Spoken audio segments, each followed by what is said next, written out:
It was the Apostle Paul who said to abhor what is evil and to cling to what is good.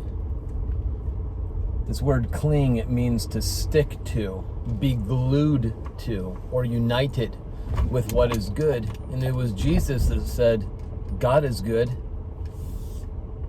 So I suppose, if you see it in that light, stick to God. God's good. And God lives right inside of you. So be united with that spirit that resides in you. Be united in your thoughts and in your heart, in your soul. Because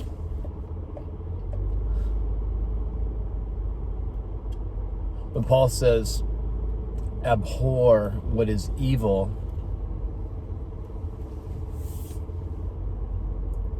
that word abhor can also be translated as detest or even hate. In fact, it's the Greek word apostugeo. Apostugeo, which means to hate. He didn't say hate those who are evil. He said hate what is evil. And then stick to what is good. Cling to what is good. Be united or one with what is good. And that's God. One with God. That's why I always talk about that number 11. It's two number ones that come together and they're joined together to make one number. They're glued. They're stuck together. You understand that? The two become one. So that's God's spirit and your spirit joined together as one. Because things are getting ugly and uglier, more detestable in this world. Things that you hate. The difficult thing for you is to not hate the people or the person. But there's nothing wrong with hating the evil that they do. Even Paul, he said he hated the evil that he did. He said it to the Romans in chapter 7 when he said to abhor or hate what is evil but stick to good. That's Romans chapter 12 verse 9. But in Romans 7 he talks a lot about how there's this part of him that wants to do what's right, and then there's this other part of him that chooses to do what's wrong, and he hated that part of him.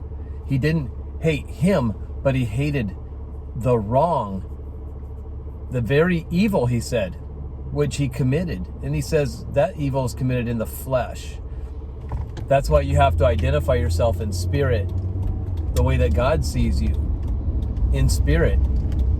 So if you glue yourself or you unite yourself to what is good, well, that good is you in spirit, because you in spirit are joined to God in spirit, and you're one spirit. So be united with who you are in spirit, and if you start thinking that way and truly trusting in who you've been made, not who you became from doing things right. It's in 2 Corinthians 5:21. It says, you've been made the righteousness of God himself. Wow. So in spirit, your spirit's just as righteous as God's spirit, right? Which means you are sin-free, you are good in spirit. Evil does not come from your spirit. Evil comes from the flesh. That's why you really got to tune into your true identity. Because if you don't, you'll act like that person that you truly aren't. Just like Paul says that he finds himself doing.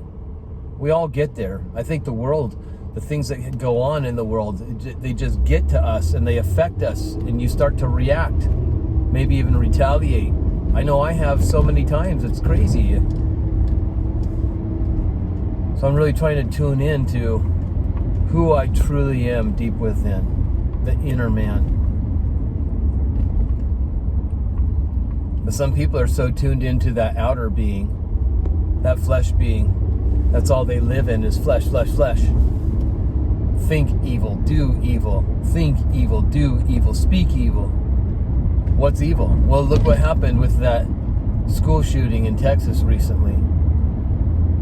That's evil. That's evil expressed, right? And we hate that evil that happens. But the difficult thing is to still love the evildoer. Oh.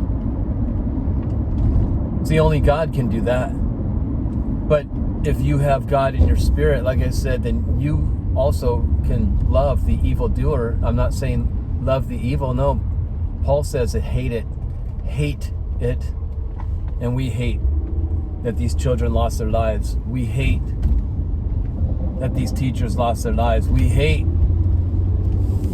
that this person's grandmother was wounded by him, the one that committed the evil. You just got to call evil for what it is, right? Well, my stuff's not so bad. It's less evil than that. Well, it's still evil. Well, listen, if it's not good, if it's not pure, what is it? Kind of not good, kind of not pure? Or is it just call it as it is, evil? Paul said the stuff he does, he's called it evil, right? That's the stuff he wishes he wouldn't do. Yesterday I got really, really upset, and I'm still upset today about it. I was recently telling you guys about a woman I used to date. I was in a relationship with some years ago. And the relationship, I kind of knew pretty quickly that it wasn't something that I wanted to be joined together or yoked in. But boy, she had these two dogs that I fell in love with. And I think that caused me to stick around a little longer than I really wanted to. It just wasn't a healthy environment for me to be in that relationship. So eventually I cut it off, right?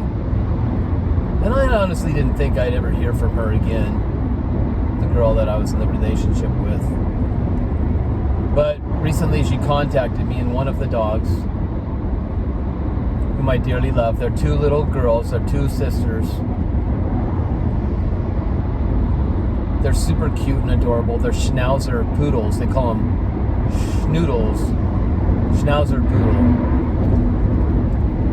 And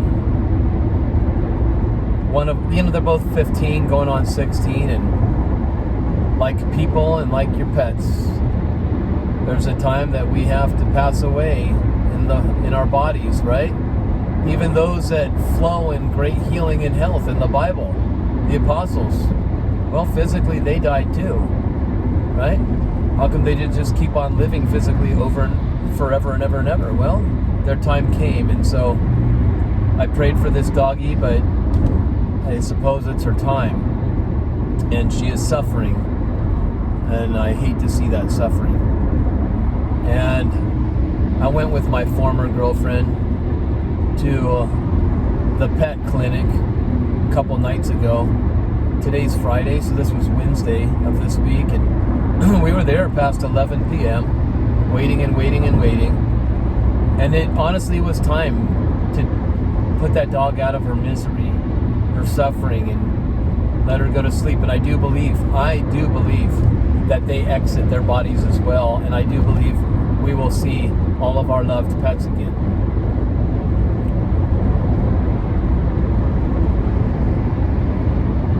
So it was that time, and it was very obvious, but my former girlfriend wasn't ready to let her go just yet, even though this dog has been suffering for over a month, really bad, and she's in critical pain. It broke my heart, especially when I'm commanding pain to get out of her, and it seems like it's still there, and it just frustrates me really bad. So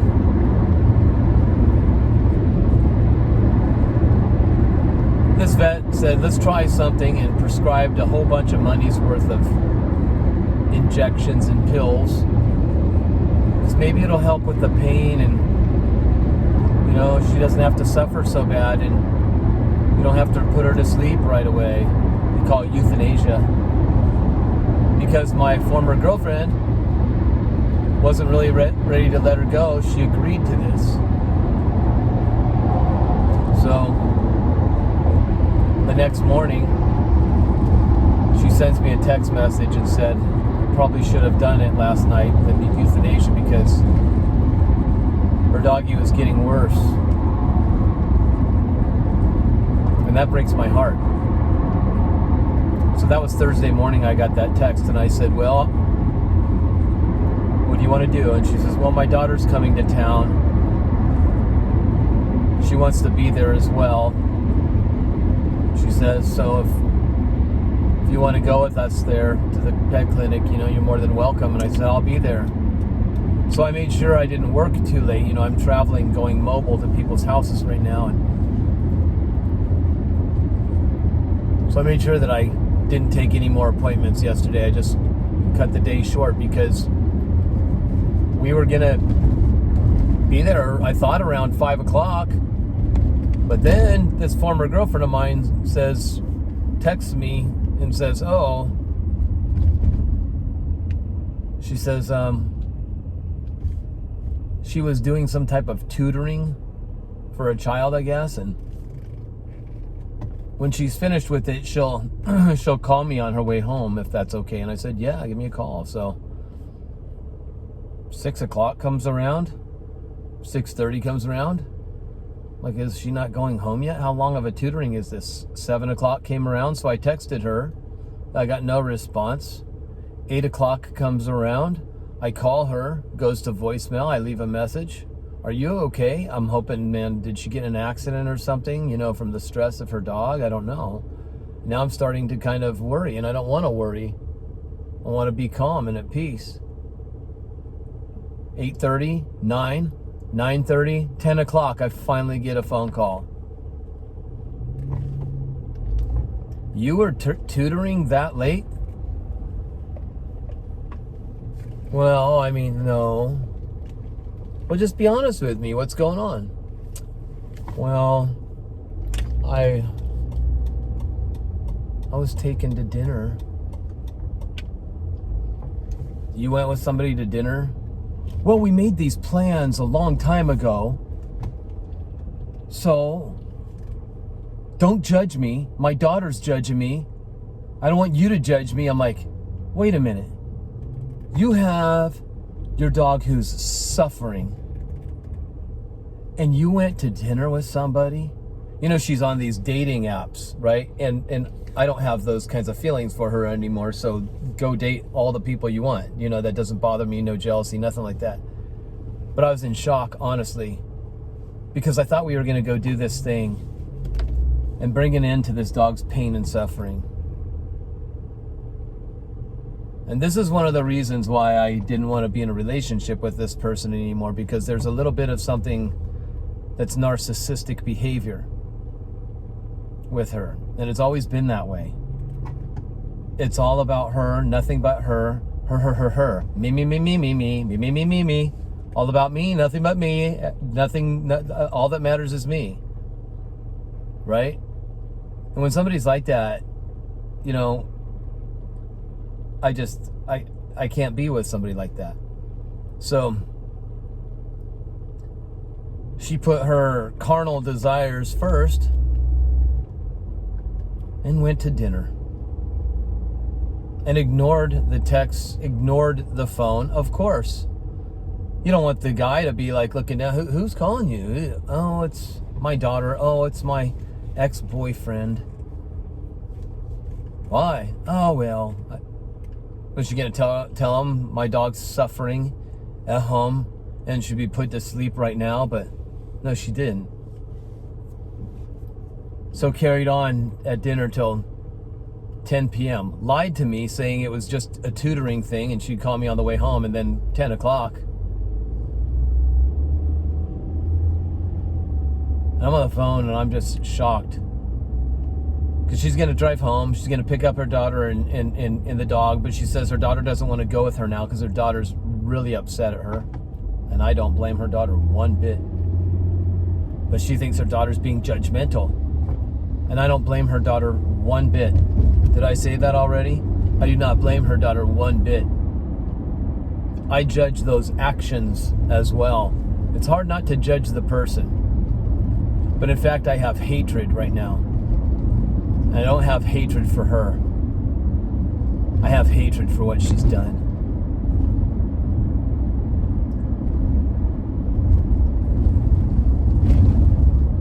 So,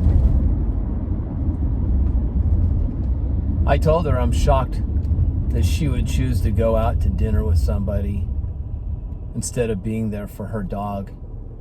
You know, it's one thing to put me on hold all night long and her daughter on hold, but it's another thing to let that dog suffer. And I hate it. And I don't approve of it. So she got offended at me and she hung up on me. Before she hung up on me, she says, well, you can't go then. So I didn't get to go.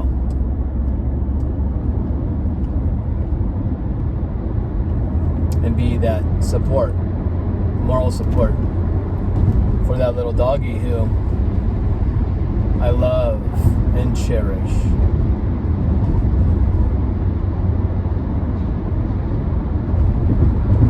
You know, it's one thing to hate people, you guys, and it's difficult not to. People will be lovers of themselves.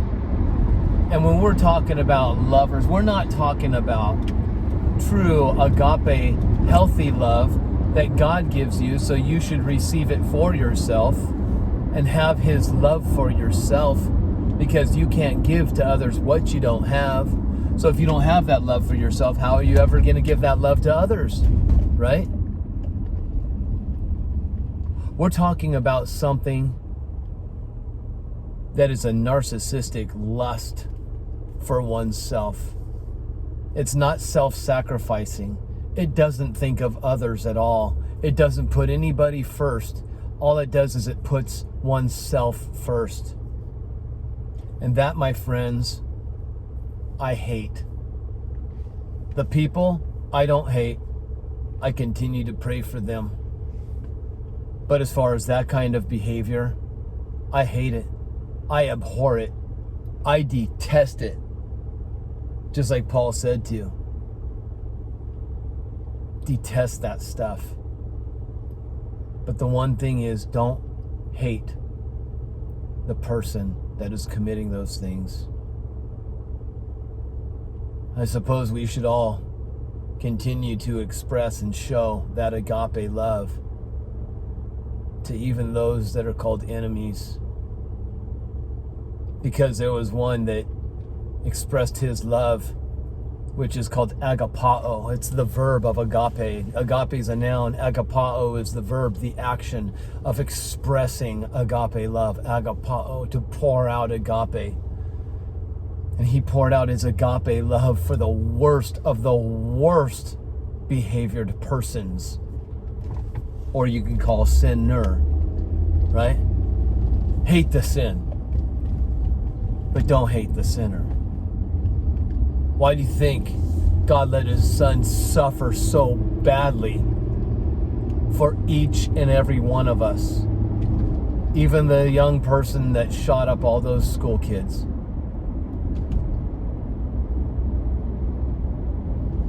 Even whichever president that you just can't stand.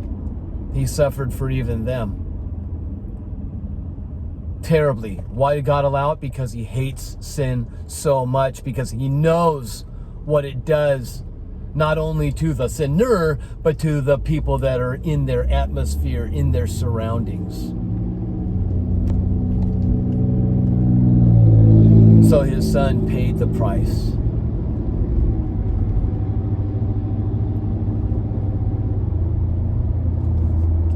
So I suppose if we have been forgiven for so much, then as difficult as it is, we should be willing to forgive as well. But sometimes it's very difficult, and sometimes it takes time, doesn't it? It takes time because you're holding on to those hurt feelings, that detest, that stuff that just angers you so badly because you want justice to be brought to them. But I always have to think about, well,